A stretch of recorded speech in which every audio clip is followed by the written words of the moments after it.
Chapter 1. The ballroom of the mansion in Kensington, one of London's most exclusive neighbourhoods, glittered under the crystal chandeliers as if 1,000 stars had decided to descend from the sky on that October night. Marianne held the silver tray with steady hands, though her heart pounded every time she passed among guests dressed in clothes that cost more than her entire year's salary. It was just a temporary job, a way to earn extra money to pay for the degree in education she had put on hold the previous semester. The event agency had called her at the last minute, and she couldn't refuse. Every penny counted.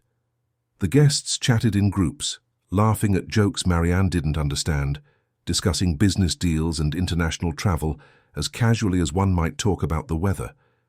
She moved among them like a ghost, invisible in her black and white uniform, offering canapés and glasses of champagne. The orchestra in the background played a classical waltz, and a few couples were already dancing in the center of the ballroom, their movements elegant and rehearsed. It was as Marianne passed near one of the French windows overlooking the garden that she saw the girl. In the farthest corner of the room, almost hidden behind a dark green velvet curtain, was a child with brown hair tied in 2 braids, wearing a light blue dress that looked too new to have been worn more than once. The girl held a small music box in her hands and wound it repeatedly, watching its movement with an intensity that made Marianne stop in her tracks. Something about the scene touched her deeply. The child was completely isolated, oblivious to the party happening just a few feet away. Her fixed gaze on the music box conveyed both concentration and absence, as if she were there and yet somewhere else entirely. Marianne felt a tightness in her chest, a strange sense of recognition, though she couldn't explain why. She took a step toward the girl when she felt a firm hand grip her arm. It was Rose, one of the permanent household staff, a middle-aged woman with a stern expression and an impeccably pressed uniform. "Don't go near her," Rose whispered urgently, her brown eyes full of warning. "That's Mr. Ainsworth's daughter, the owner of the house. The girl has problems. She doesn't like interaction, doesn't talk to anyone. It's best to leave her be." Marianne nodded, but her eyes returned to the child.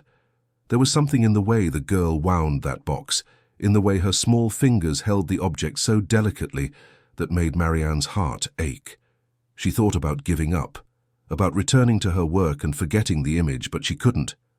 Throughout the night, as she served guests and collected empty glasses, her eyes kept returning to that corner of the ballroom, where the girl remained motionless, winding her music box. The waltz came to an end and the orchestra began, a new melody, softer and more enchanting. It was a beautiful, nostalgic piece that seemed to carry stories of love and longing. Marianne saw some guests become emotional, others close their eyes to better appreciate the music.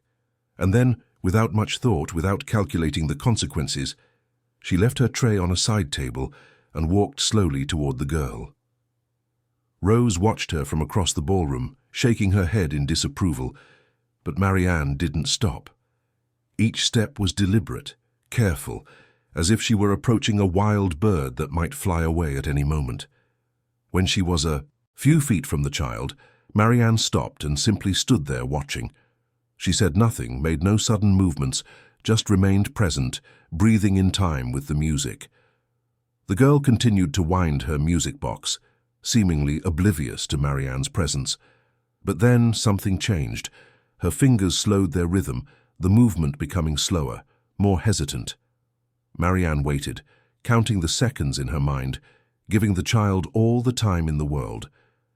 And as the waltz reached its sweetest, most touching moment, Marianne extended her hand, leaving it suspended in the air between them, a silent offering, a wordless invitation. For a moment that seemed to last an eternity, nothing happened.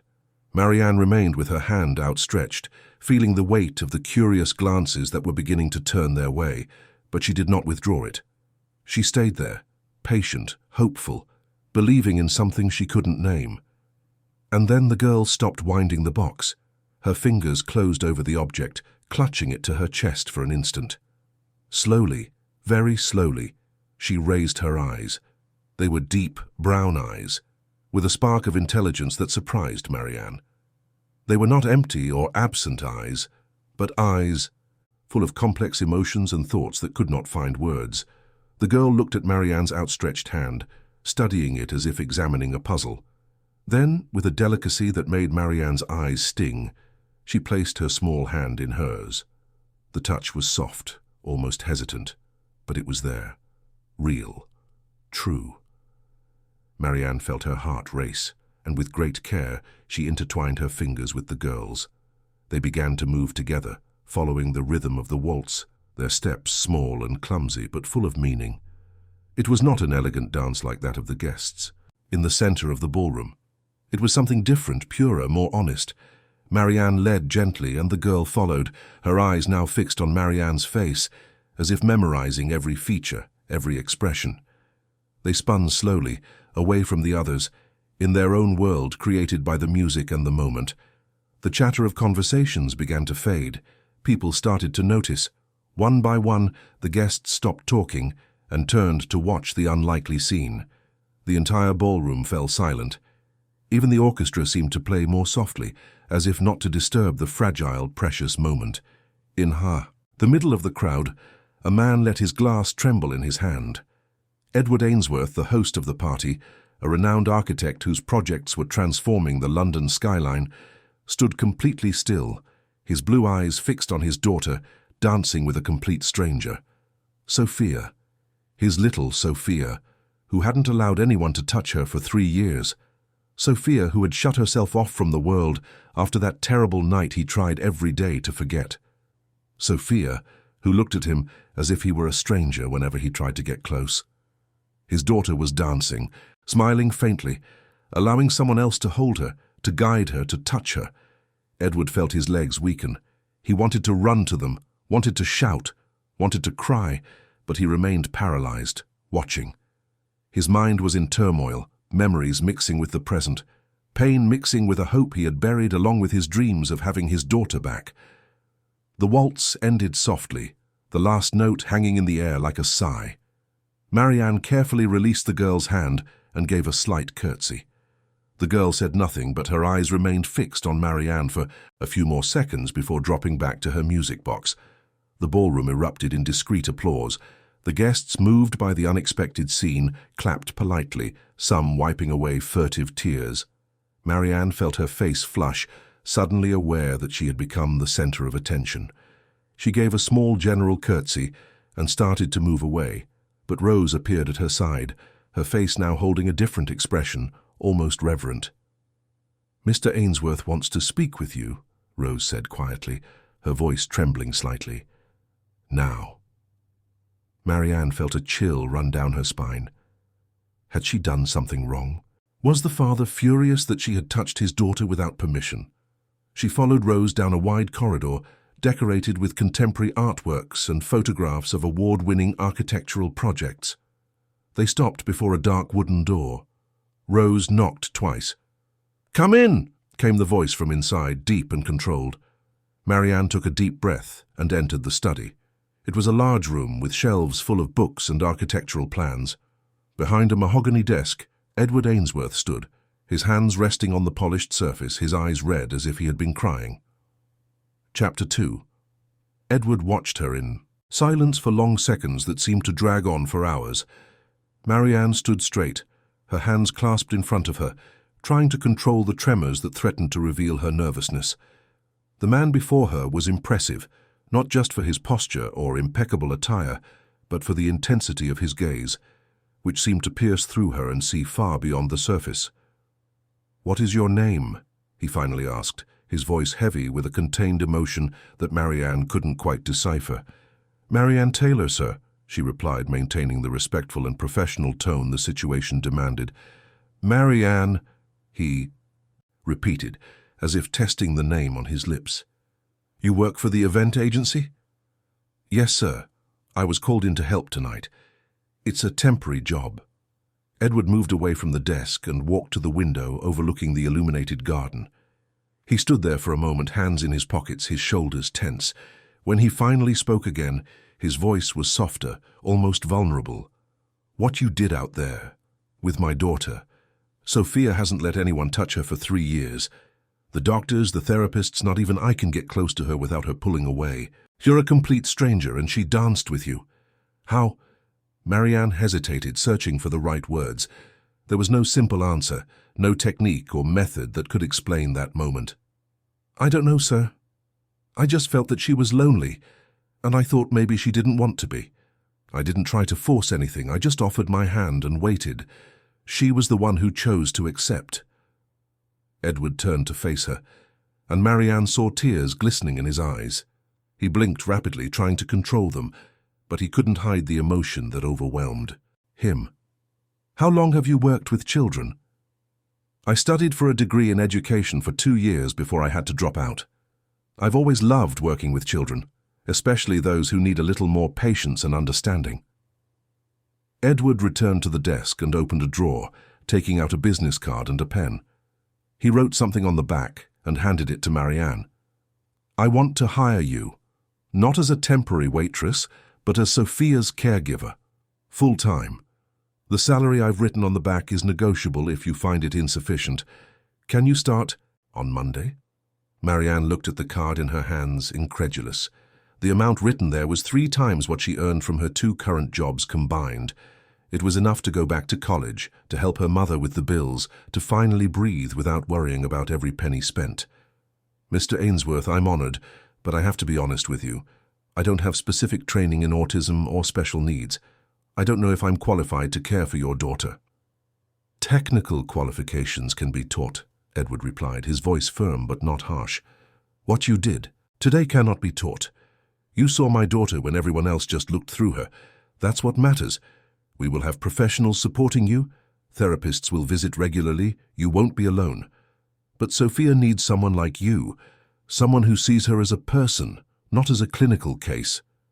Marianne felt her eyes sting. This opportunity seemed unreal, a gift from heaven just when she needed it most. But there was something more, a connection she had felt with Sophia that went beyond the financial aspect. I accept, she said, her voice steady despite the emotions overwhelming her. I'll take care of Sophia as if she were my own sister. Edward nodded, visibly relieved, and extended his hand. The handshake was firm, sealing an agreement that would change the lives of everyone involved. The following Monday, Marianne arrived at the mansion with a small suitcase containing her clothes and personal belongings. Rose greeted her at the door, her expression now much friendlier than it had been on the night of the party. The room Mr. Ainsworth prepared for you is on the 2nd floor near Sophia's room, Rose explained as she led her up the marble staircase. The girl wakes up early, around 6 in the morning. She has a very specific routine that needs to be followed. Any change can make her agitated. The room Edward had prepared for Marianne was larger than the entire flat she shared with her mother.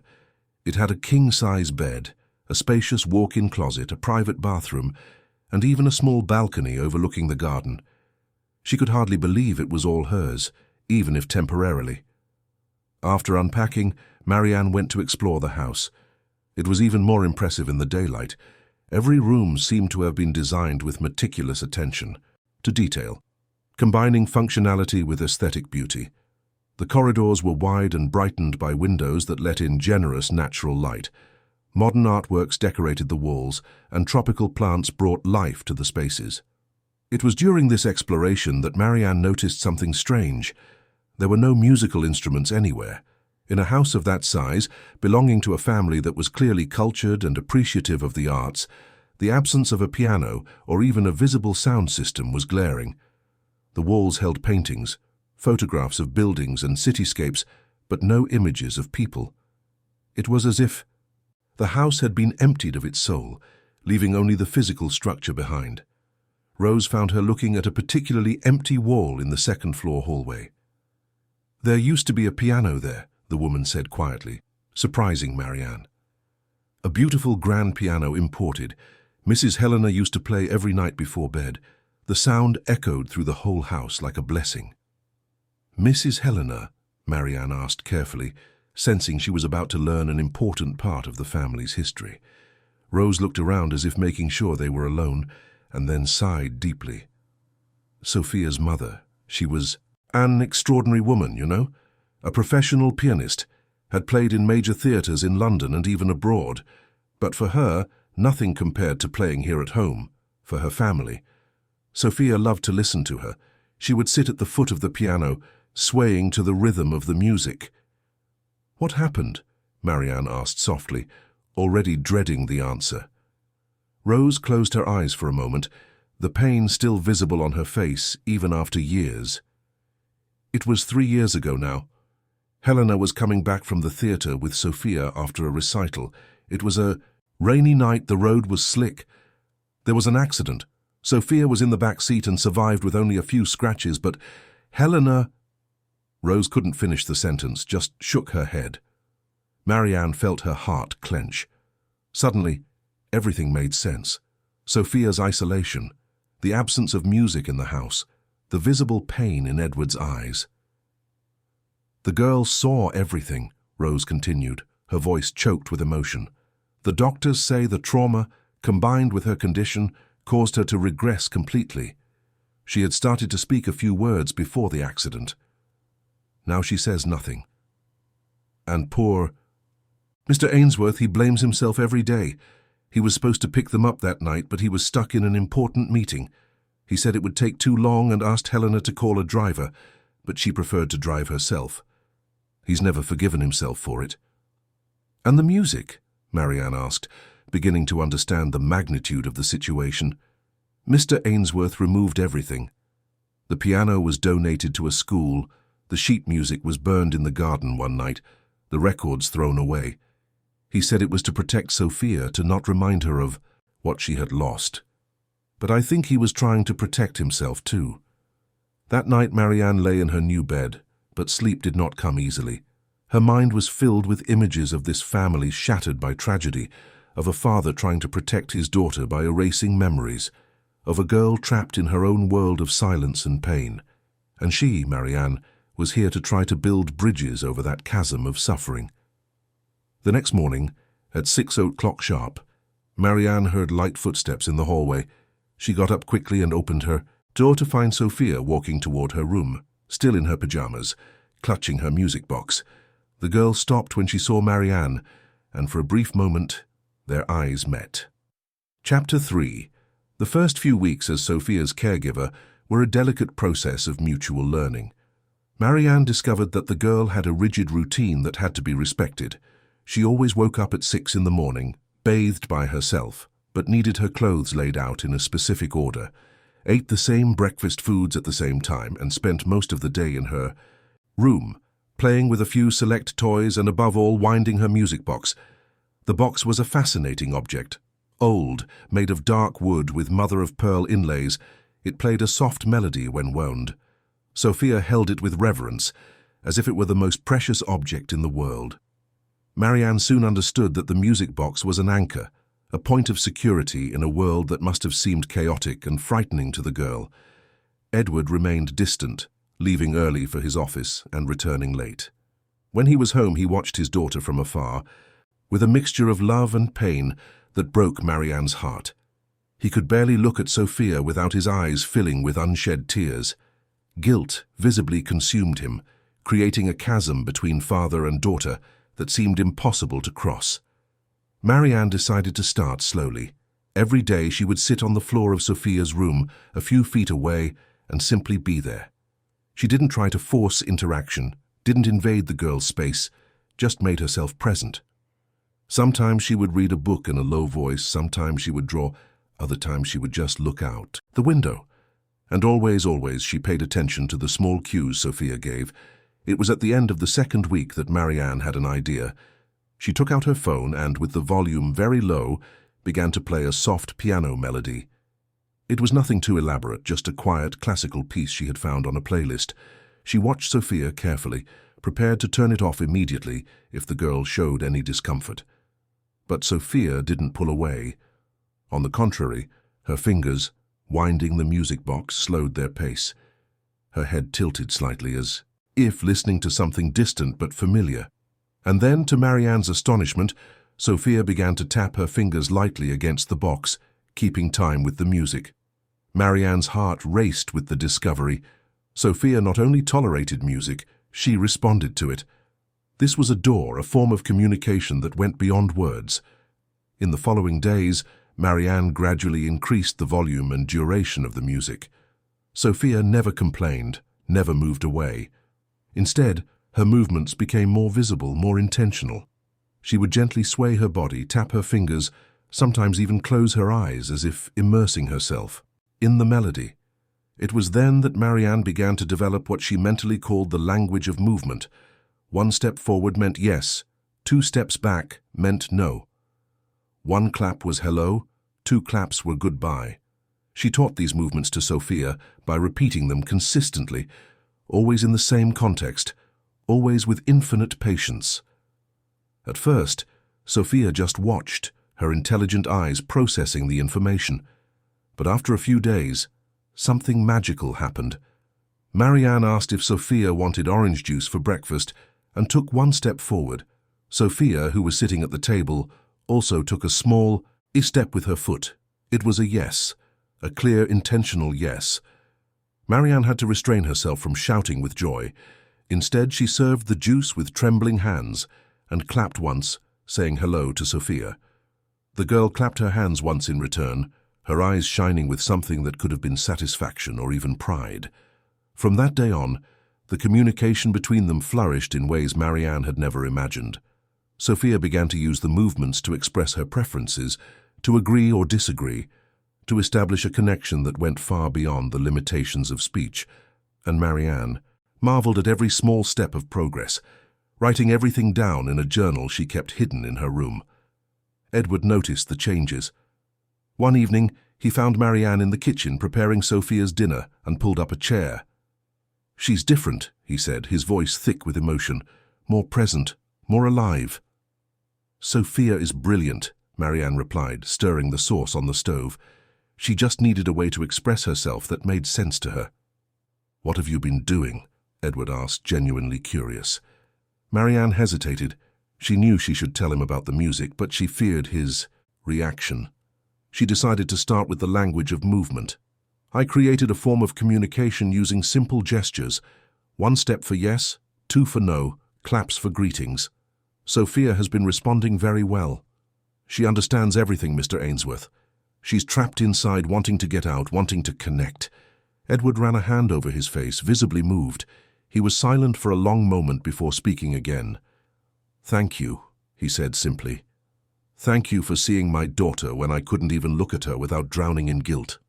Marianne wanted to say something comforting, but the words wouldn't come. Instead, she poured 2 glasses of wine and sat down beside him.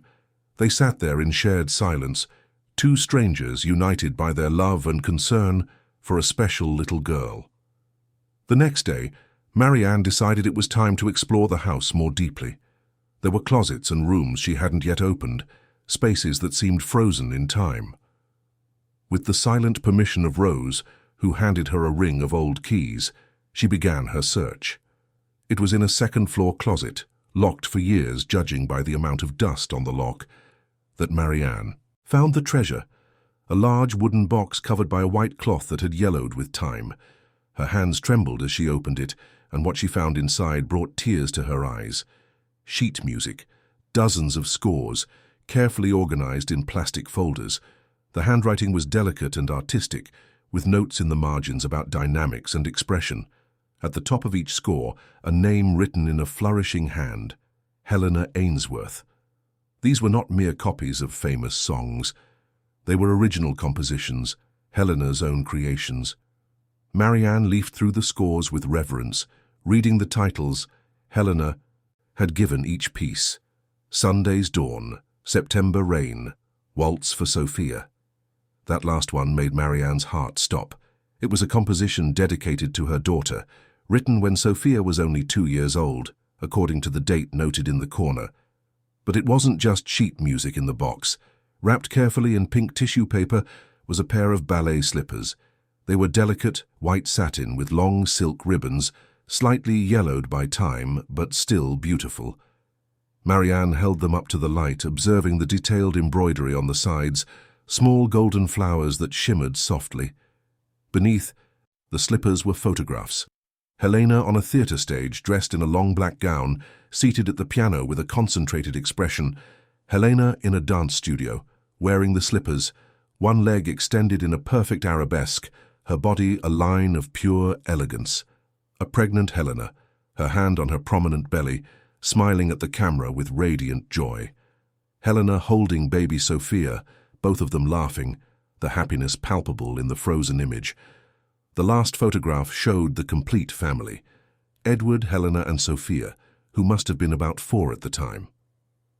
They were sitting in front of the piano that no longer stood in the living room, Sophia on her mother's lap, Edward embracing them both from behind.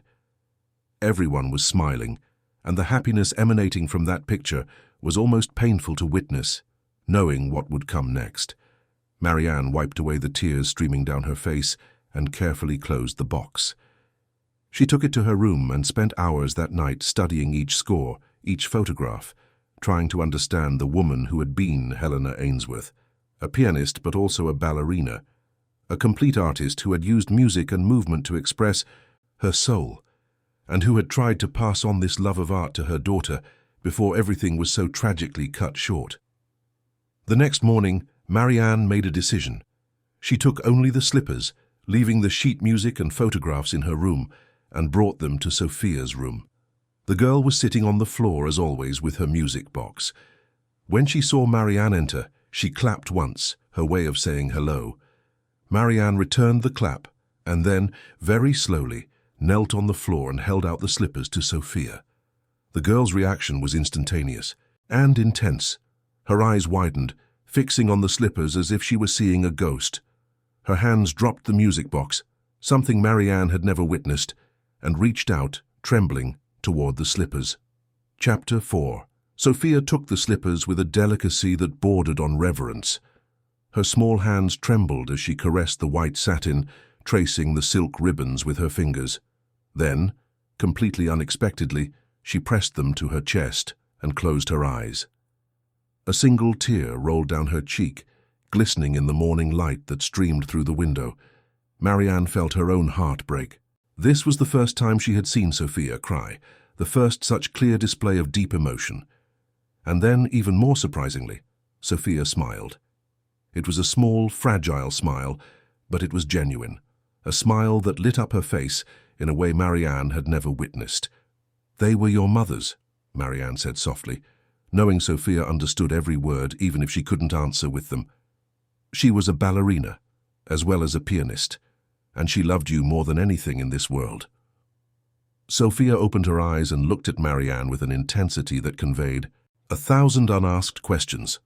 She held the slippers against her chest for a few more minutes, and then carefully placed them next to her music box, as if both objects now shared the same sacred value. In the following days, Sophia carried the slippers everywhere. She placed them beside her during meals, kept them close when she watched television, held them as she fell asleep. And something in her behavior subtly changed. She began to move more, to take little dance steps when she thought no one was looking, to extend her arms in ballet-like poses. Marianne decided it was time to take the next step. She downloaded the sheet music for Waltz for Sophia that Helena had composed onto her phone and found a piano recording that approximated the melody. One afternoon, as Sophia was in her room putting on her mother's slippers for the first time, trying to tie the ribbons with inexperienced fingers, Marianne played the music. The effect was magical. Sophia stopped what she was doing and stood completely still, listening. And then, slowly, she began to move. They were not technical ballet steps, but instinctive, expressive movements full of emotion. She spun, extended her arms, swayed as if she were conversing with the music, responding to the call of each note. Marianne joined her, not as a teacher, but as a partner. They danced together, laughing silently, creating their own improvised choreography. Sophia was radiant, more alive than Marianne had ever seen her. And it was in this moment of pure joy that Edward arrived home earlier than usual. He was climbing the stairs when he heard the sound of the piano flowing down the hallway. His entire body froze. That sound, that specific melody he would recognize anywhere in the world. Waltz for Sophia, the composition Helena had created for their daughter. the music she played every night before Sophia went to sleep. Edward felt the air leave his lungs. How was that music playing in his house? He had made sure to destroy everything, to erase every trace of sound that could bring back the unbearable pain of his loss. He followed the sound with heavy steps to Sophia's room and threw the door open abruptly. The scene before him left him paralyzed. Sophia, his little Sophia, wearing Helena's ballet slippers. Those slippers he thought he had donated along with everything else, was dancing, and not just dancing but smiling, her eyes closed in concentration, her body moving with a grace he didn't know she possessed. Marianne was with her, guiding her gently, her hands supporting Sophia's as they spun together. The fury that seized Edward was visceral and immediate. He crossed the room in 3 long strides and snatched the phone from the table, cutting the music off abruptly. Sophia stopped dancing and shrank back, her eyes widening in fear. Marianne instinctively placed herself between the father and daughter. "What do you think you're doing?" Edward roared, his voice trembling with barely contained anger. "I gave clear instructions, no music, nothing that reminded her of the past, and you deliberately disobeyed me." "Mr. Ainsworth, please calm down," Marianne tried, keeping her voice steady despite the fear she felt. "Sophia needs this." "Don't tell me what my daughter needs," he shouted, his face red. "You have no idea what we've been through. You have no idea of the pain, the trauma. I am protecting my daughter, and you are destroying all the work I've done to keep her safe." Safe? Marianne felt her own anger rise, overpowering her fear. "She's not safe. She's trapped. You're not protecting Sophia, you're imprisoning her in a world without color, without sound, without joy." "How dare you?" Edward began. But Marianne interrupted him, her words pouring out like a river that had finally broken through a dam. "I dare because someone has to. Did you see your daughter just now? She was dancing, she was happy. For the first time since I arrived here, she was truly alive. And you want to take that away from her because you're afraid. It's not her you're protecting, it's yourself." The silence that followed was deafening. Edward stood completely still, Marianne's words echoing in the air like accusations he could not deny. His hands trembled and he clenched them into fists, trying to control the emotions that threatened to overflow. "You don't understand," he finally said, his voice broken. "The music, the dance, it was all there that night. Helena was coming back from a recital. Sophia was in the car because Helena insisted on taking her, said the music was good for the girl. And then the accident happened. Music took my wife from me. How can I let it take my daughter too?" Marianne felt her heart ache with the palpable pain in Edward's voice, but she didn't back down. "Music didn't take Helena from you. It was an accident, a terrible, random tragedy. But music was what held your family together. It was how Helena expressed herself, how she connected with you. And by erasing that, you're not just denying Sophia the right to know her mother, you're denying her the chance to be who she really is." "And who is she?" Edward asked, his voice laced with desperation. "I don't even know anymore. My daughter has become a stranger to me." "She is Helena's daughter," Marianne answered softly. "She carries music in her blood, in her heart, in her soul. You can remove every piano in the world, you can burn every piece of sheet music, but you can't erase what's inside her. Sophia needs music to communicate, to exist, to be. And she needs her mother, even if it's only through memories." Edward looked at Sophia, who was huddled in the corner of the room, the slippers still on her feet, her eyes wide and frightened. Seeing his daughter afraid of him was like a punch to the gut. When had he become someone? Who scared his own child? "I don't know how to do this," he admitted, his voice cracking. "I don't know how to look at her without seeing everything I've lost. I don't know how to listen to that music without wanting to die from the pain." "Then learn," Marianne said, her voice firm but gentle. "Because your daughter is worth it. She deserves a father who isn't trapped in the past, who can look at her and see the future. Helena wouldn't have wanted this for you. She wouldn't have wanted you to live in silence and pain." Edward ran, his hands over his face, wiping away tears that finally began to fall freely. He looked at Marianne with eyes that reflected years of accumulated pain, of unprocessed guilt, of love he didn't know how to express. "What if I can't?" he asked, as vulnerable as a child. "You will," Marianne replied, "because you love your daughter, and love finds a way." Edward stood there for a few more seconds, his entire body trembling with the weight of the emotions he was finally allowing himself to feel. Then, without another word, he left the room, closing the door behind him. With a soft click, Marianne turned to Sophia, who was still huddled in the corner. She approached slowly and knelt beside the girl. "It's okay," she whispered. "Your daddy loves you very much. He's just scared. But he'll learn. I promise." Sophia looked at Marianne with eyes that seemed too old for a 7-year-old child. And then, for the first time since Marianne had met her, Sophia hugged her. It was a tight, desperate hug from someone clinging to a life raft in the middle of a storm. Marianne returned the hug, feeling tears stream down her own face. They stayed like that for a long time, two souls trying to heal, trying to find light in the darkness. That night Marianne couldn't sleep. She expected at any moment to hear footsteps in the hall, the door to open, Edward to come in and tell her she was fired. She had overstepped boundaries, confronted her employer, disobeyed explicit orders. Any reasonable person would have sent her away. But the night passed in silence, and when the sun finally began to rise, bringing a new day, Marianne saw something that surprised her. A piece of paper had been slipped under her. During the night, she picked it up with trembling hands and read the 3 words written in Edward's firm handwriting. Chapter 5. Sorry. Continue. 3 simple words that carried the weight of a surrender, of an acceptance, of a renewed hope. Marianne held the note to her chest and allowed herself to cry, this time tears of relief and gratitude. Edward wasn't giving up. He was giving it a chance, not just for her, but for Sophia, and more importantly, for himself. She folded the paper carefully and put it in her bedside table drawer, as if it were a precious treasure, a written promise she could reread whenever she doubted herself. In the following days, Marianne noticed subtle changes in Edward's behavior. He no longer fled when he heard music playing softly from Sophia's room. He still didn't enter when it was happening, but he would stand outside the door watching through the crack, his eyes fixed on his daughter dancing in her mother's slippers. Sometimes Marianne would catch him with tears streaming silently down his face, but he no longer wiped them away, finally allowing himself to feel. It was as if each tear washed away a little of the guilt he had carried for so long, making room for lighter, healthier emotions.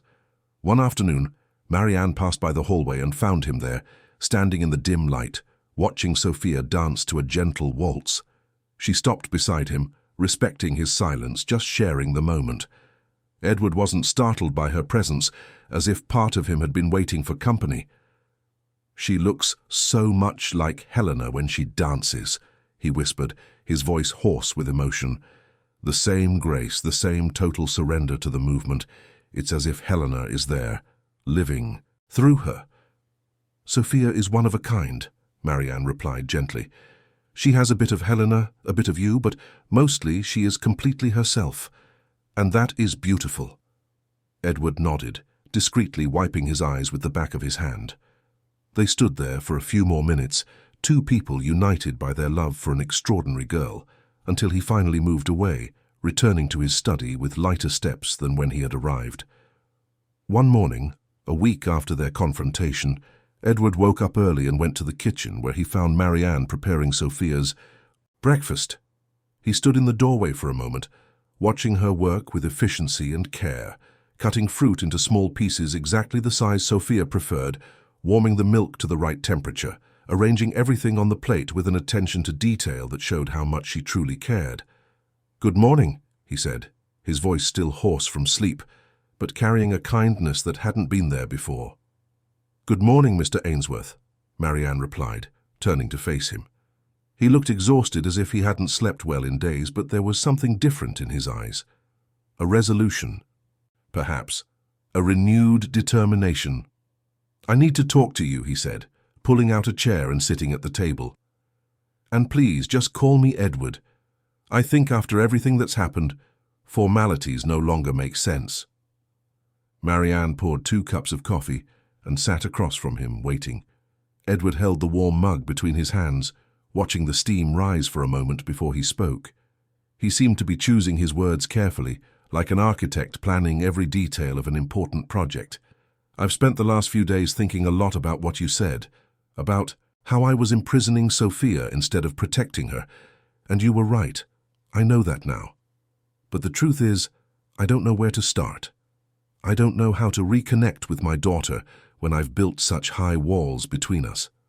He paused, taking a sip of coffee. I've spent 3 years building those walls brick by brick, each one made of guilt and fear. How do I tear them down now? The first step is always the hardest, Marianne said softly. But you've already taken it by acknowledging that. The rest will come with time. Sophia is waiting for you, Edward. She always has been. Edward nodded, but there was hesitation on his face. He put the mug down on the table and looked directly at Marianne, his blue eyes shining with a vulnerability she had never seen before. I have something. An old tablet that I keep in a box in my study. It has videos of Helena on it, home recordings of her playing at home, of moments with Sophia when she was even younger. I never had the courage to watch them after the accident. But I think it's time. Not for me, but for Sophia. She deserves to know her mother, to see how Helena loved her, to hear her voice. His voice trembled slightly. Even if it shatters me inside, she needs this more than I need to protect myself. Marianne felt a shiver run down her spine. This was an immense step, an act of extraordinary courage on Edward's part. Do you want me to be there when you show her? She asked. I need you to be there, Edward corrected. I don't think I can do this alone. I'm afraid I'll fall apart, and Sophia can't see me like that. She needs this to be a moment of joy, not of pain. Then we'll do it together, Marianne assured him, placing her hand over his on the table. And it will be beautiful, you'll see. That afternoon, after Sophia woke up from her nap, Edward gathered all the courage he possessed and entered his daughter's room for the first time in months. Sophia was sitting on the floor with her music box in one hand and her mother's slippers in the other, an arrangement that had become common in recent days. When she saw her father, she froze, her eyes widening slightly. It wasn't fear, Marianne realized, but surprise mixed with something that might have been hope. Edward knelt on the floor, keeping enough distance not to invade Sophia's space, but close enough to establish a connection. Marianne entered right behind him, staying near the door, ready to intervene if necessary, but giving the father and daughter their space. She watched Edward take a deep breath, preparing himself for the moment that would change everything. Sophia, Edward began, his voice trembling, I brought something for you. They're videos of Mommy. Do you want to see? Sophia didn't move for several seconds that felt like eternities. Her eyes scanned her father's face, as if trying to read his intentions, trying to decide if she could trust him. And then, slowly, her eyes fixed on the tablet Edward was holding.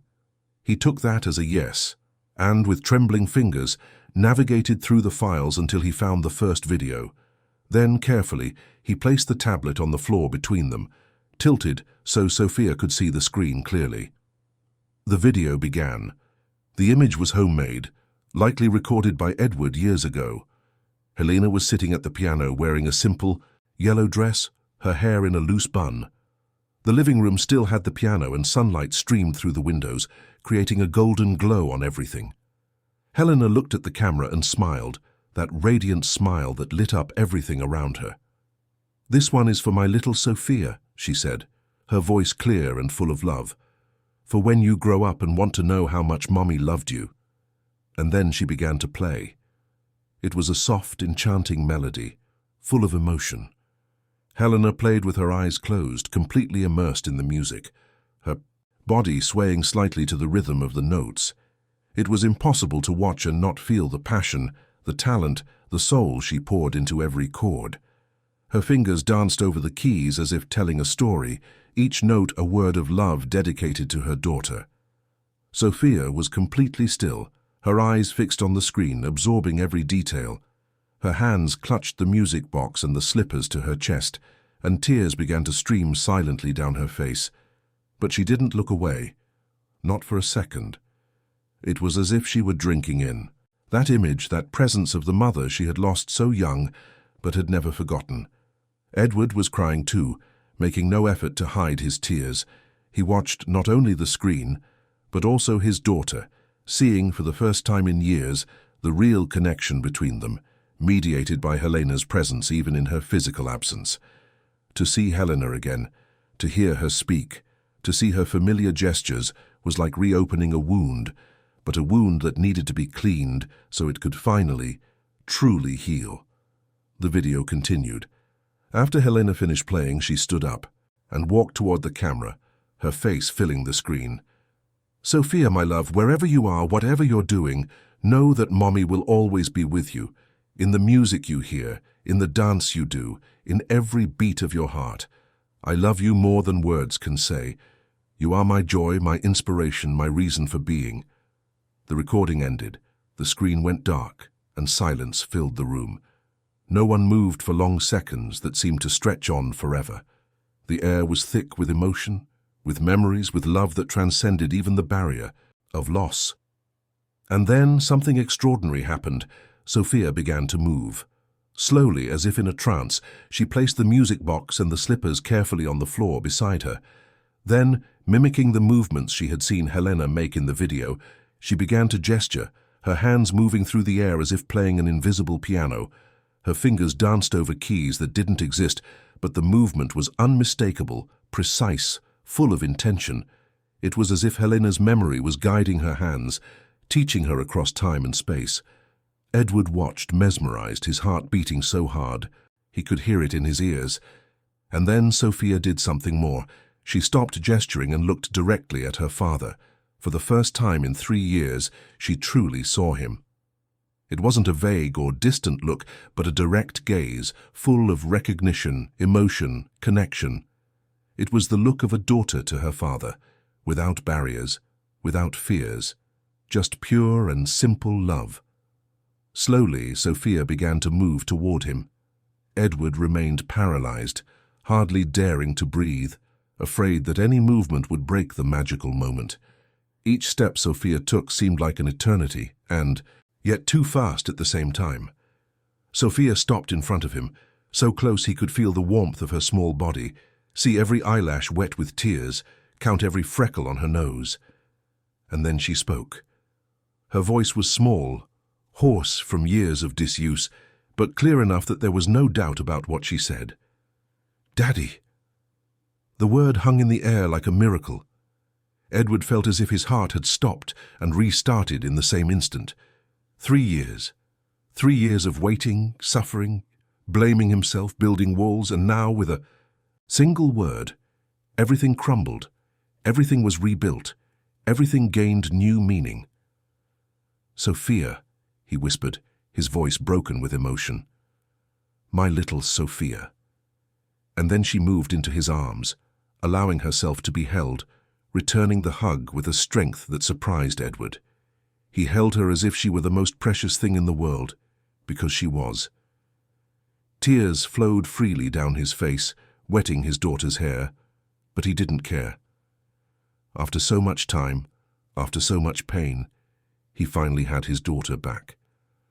"I'm so sorry," he sobbed into her hair. "I'm so sorry I wasn't strong enough. I'm so sorry I pulled away when you needed me most. I'm so sorry for all the days I lost, for all the nights I left you alone. But I'm here now.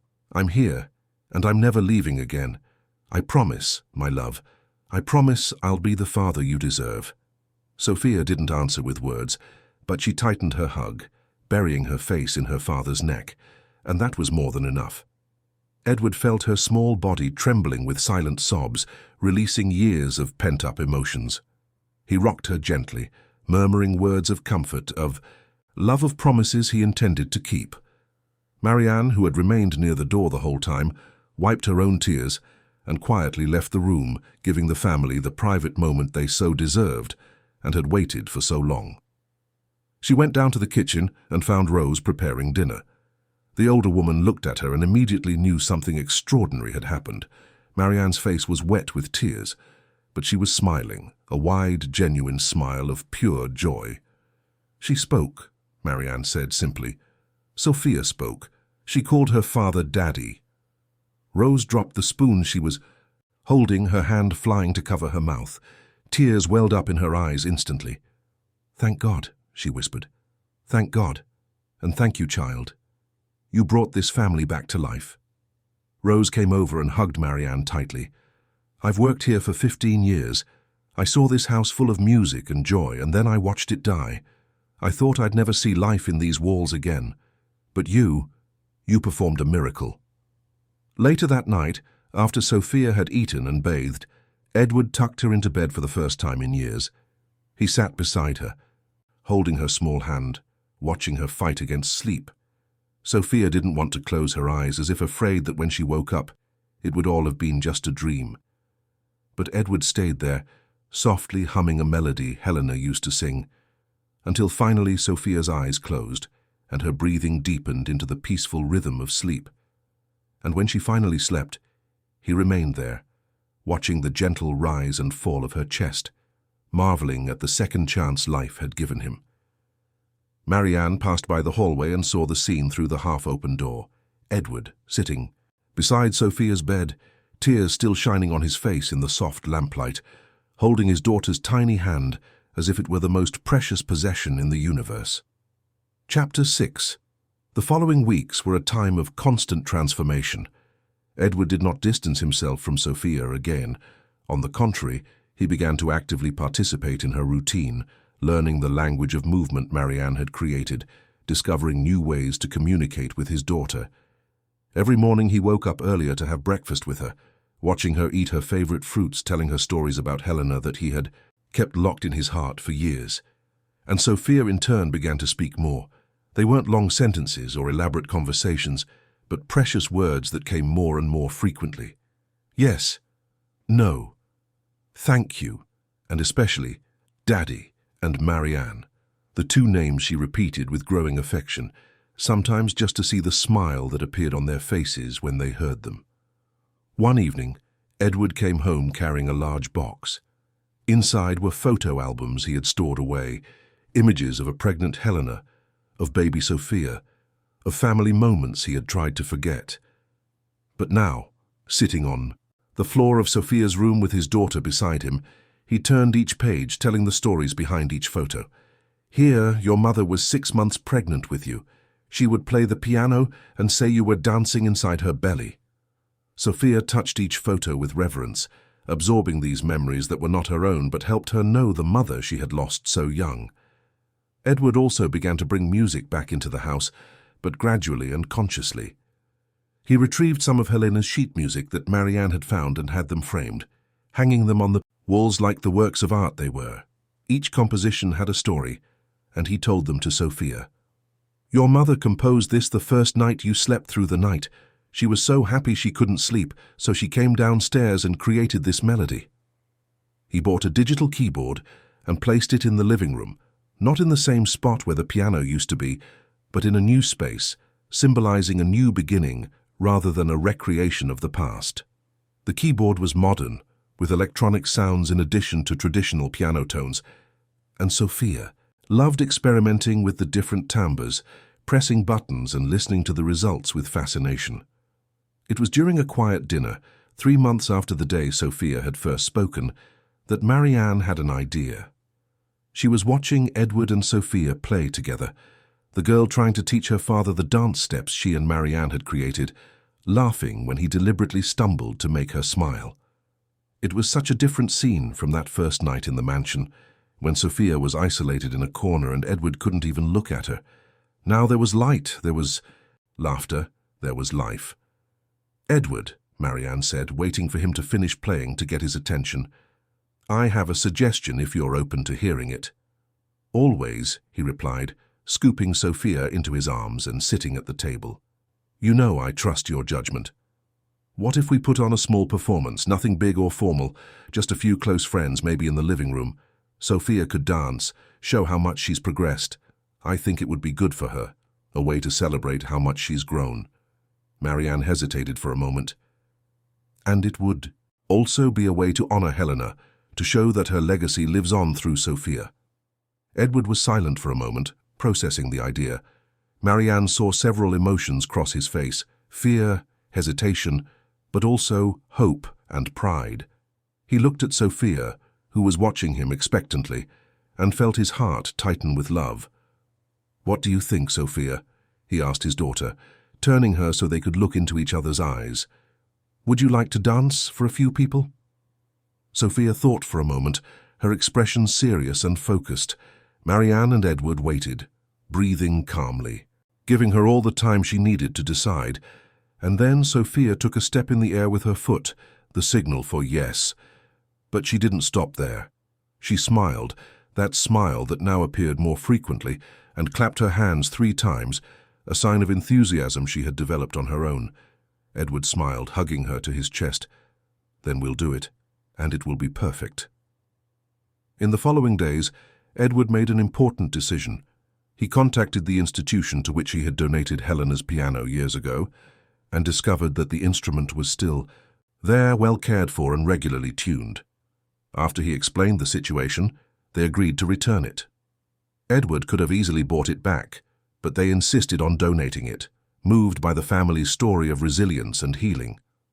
When the piano arrived at the mansion, carefully transported back to the living room, Sophia watched from a distance, holding Marianne's hand tightly. Her eyes never left the instrument as the workers positioned it carefully, adjusted the casters, and prepared everything. It was as if a lost piece of the family was finally coming home. When the instrument was finally in place and the technicians had finished tuning it, Edward approached slowly, his fingers trembling slightly as he touched the polished surface of the piano. It was exactly as he remembered, every familiar scratch, every mark telling a story. Sophia let go of Marianne's hand and walked to the piano, touching it too, her small fingers tracing patterns on the dark wood. Edward sat on the bench and looked at the keys for a long moment. "Helena used to teach me," he said aloud, more to himself than to anyone else. "I was never any good, but she was patient. She said I played with my heart, even if my fingers didn't cooperate." He smiled at the memory. "She used to say that perfect music comes from the fingers, but true music comes from the soul." Hesitantly, he placed his hands on the keys and began to play. It wasn't perfect, far from it. The notes came out shaky and out of sync. He lost the rhythm. His hands stumbled over each other. But there was something deeply moving in seeing him try, in seeing him reconnect with that part of his life he had tried to bury. Sophia let go of Marianne's hand and walked slowly to the piano. Edward stopped playing and looked at her, surprised. The girl placed her small hands over his, pressing gently, and then looked up at him with expectation. Edward understood. She wanted him to continue. With tears in his eyes, he began to play again, and this time Sophia moved his hands, guiding him through a simple melody she somehow remembered. It was a moment of pure magic, father and daughter united by music, by the memory of Helena, by the love that had always been there but had been buried under layers of pain and guilt. Marianne watched from the doorway, her heart so full she thought it might burst. "Helena would be so proud," Rose said softly, appearing beside Marianne. The 2 women stood there, witnessing that sacred moment, until Edward and Sophia finished playing and hugged each other, laughing together for the first time in years. The day of the performance arrived quickly. Edward had invited only close friends and family, a few architect colleagues who knew the family's story, Rose and other staff who had followed Sophia's journey, and 2 therapists who had worked with the girl in recent months, witnessing her extraordinary transformation. There were only 12 people, but for Sophia, who had spent years in isolation, it was a crowd. The living room was set up with chairs arranged in a semicircle before the piano. White flowers, Helena's favorite, decorated the space, filling the air with a soft, comforting scent. Edward had even retrieved a portrait of Helena and placed it on an easel near the piano, so that she could, in a way, be present for this special moment. Sophia was in her room with Marianne, wearing a simple but elegant white dress Edward had had specially made for the occasion. The fabric was light and flowing, perfect for dancing, and had small flowers embroidered on the hem, a tribute to Helena's love of nature, and on her feet, Helena's white satin slippers, carefully restored by a specialist cobbler who had worked with reverence, knowing the story behind the precious pair. Marianne tied the ribbons of the slippers around Sophia's delicate ankles, her fingers working carefully not to tighten them too much. "You look beautiful," she said, arranging Sophia's hair, which was loose in soft waves over her shoulders. "Your mother would be so happy to see you." "Like this. Are you ready?" Marianne finally asked, looking into Sophia's eyes. Sophia nodded, her eyes shining with a mixture of nervousness and excitement. She clapped once, her way of saying hello, but also of saying she was ready for any challenge. But then she did something new. She took Marianne's hand and placed it over her own heart, which was beating rapidly. "I know," Marianne whispered, understanding. "I'm nervous too. But do you know what Helena would say? She would say that nervousness is just our body's way of telling us we're about to do something important, something that matters." Sophia smiled and took a deep breath, as Marianne had taught her in recent weeks. "You're going to be amazing," Marianne assured her, kissing the top of the girl's head. "Your mother would be so proud of you. And I am too." They went downstairs together, hand in hand, and entered the living room where the guests were already seated. A respectful silence fell over the room as Sophia entered, all eyes turning to the girl, who carried with her a story of resilience and courage. Some of the guests who had known the family before the tragedy had tears in their eyes just seeing Sophia so alive, so present. Edward was seated at the piano, his hands already positioned on the keys. He had spent weeks practicing, working with a private teacher, to be able to play the piece Helena had composed for Sophia. It wouldn't be perfect, he knew, but it would be done with love, and that's what mattered. When his eyes met Sophia's, he smiled encouragingly, and she returned it, giving him the strength to continue. Marianne guided Sophia to the center of the makeshift stage and then stepped back, giving her space. Sophia stood, still for a moment, looking at all the people who were watching her with expectation and affection, and then she closed her eyes, took a deep breath as Marianne had taught her, and nodded to her father. Edward began to play. The first notes of Waltz for Sophia filled the room, and it was as if Helena were there, present in every melody, in every chord. The sound wasn't as clean as when Helena played. There were small mistakes here and there, but it carried something that was perhaps even more powerful, a father's determination to reconnect with his daughter, to honor his wife's memory, to finally allow healing to enter his life. Sophia began to move. Her steps were simple. There was no formal ballet technique, but there was pure, honest expression. She moved as if she were conversing with the music, responding to each musical phrase with her body. She spun, extended her arms, bent and rose, creating her own choreography that was both childlike and deeply touching. At times, she closed her eyes, and one could see Helena in her movements. The same natural grace, the same total surrender. There wasn't a dry eye in the room. The guests watched in reverent silence, witnessing not just a performance, but a miracle. Here was a girl who had been lost in the darkness of pain and trauma, and who was finding her way back through music, dance, and above all, love. One of the therapists present pressed a handkerchief to her eyes, amazed at the transformation she had witnessed over the months. The music swelled, reaching its emotional climax, and Sophia spun with open arms, the light from the chandelier above making the ribbons of her slippers shine like rays of hope. She was radiant, completely immersed in the moment, and for a few seconds she seemed to transcend her own story, to become pure energy, pure joy. And then, softly, the music began to fade, the final notes leaving the piano like sighs, like goodbyes and welcomes all at once. Sophia stopped in the center of the room in the same position she had started.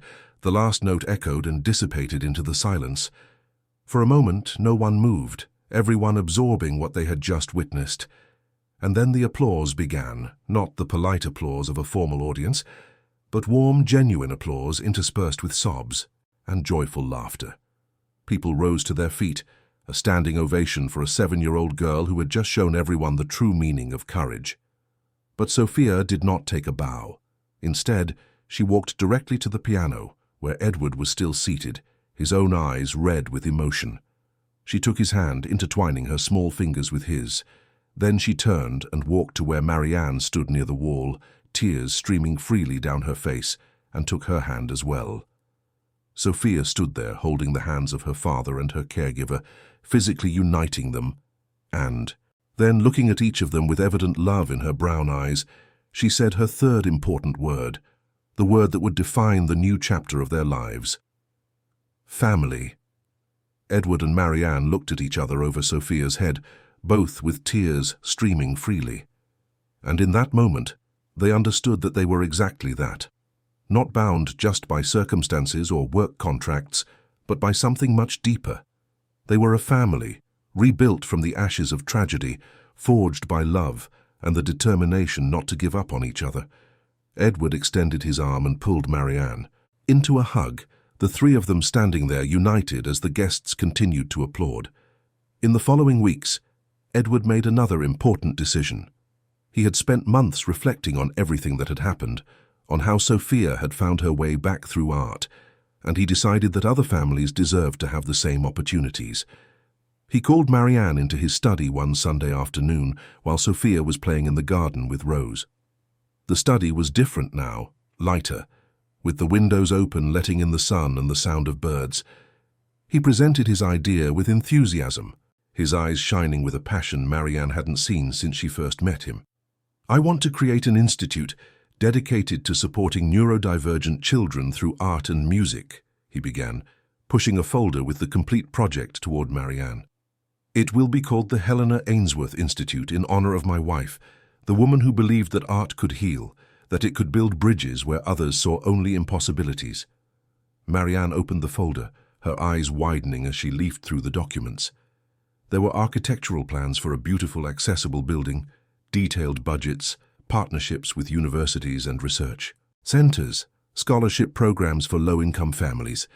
Edward had thought of everything.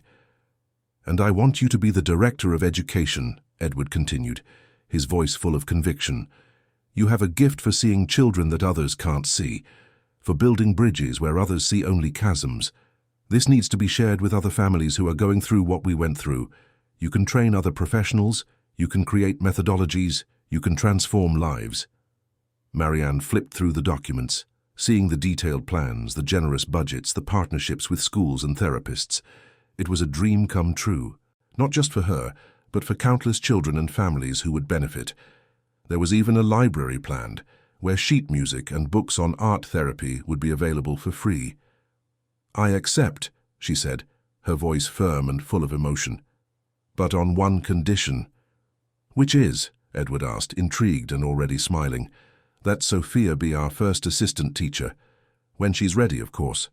She has so much to teach about resilience, about finding her own voice, about never giving up. She can be a living example that the impossible is possible." Edward smiled, that smile that had returned to his face in recent months, transforming him from a man broken by pain into someone full of hope and purpose. "Helena would have loved that idea," he said, his voice soft. "She always said Sophia had a special light, that she was destined to touch lives. I think she knew somehow."